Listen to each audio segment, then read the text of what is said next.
బలమైతాడు. కురువంశానికి అర్జునుడి వల్ల ఎంతో మేలు జరుగుతుంది అని చెప్పేసి చెప్తాడు. ఇంకో కొడుకు కోసం పాండురాజు కుంతిని అడిగే లోపలనే కుంతి ఇట్లంటది, నేను ఇంకా పిల్లల్ని కనను, ఇప్పటికీ 3 దేవతలతోని పిల్లల్ని ప్రసాదించుకున్నా, నేను ఇంకా ఇలా చేయాలనుకోవట్లేదు అని చెప్పేసి చెప్తాడు.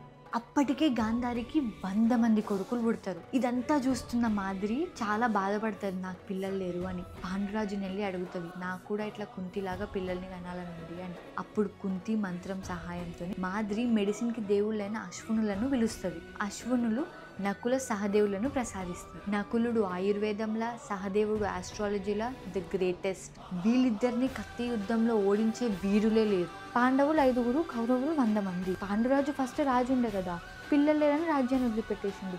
సో ఇప్పుడు పాండురాజు పిల్లలు రాజు అవుతారా, లేకపోతే ఇప్పుడున్న ధృతరాష్ట్రుని పిల్లలు రాజు అవుతారా? అసలు ఎవరు రాజు అవుతారు? అసలు 100 మంది పిల్లలు ఎట్లా పుడతారు? అదంతా తెలవాలంటే నువ్వు ముందు గాంధారి స్టోరీ తెలుసుకోవాలి.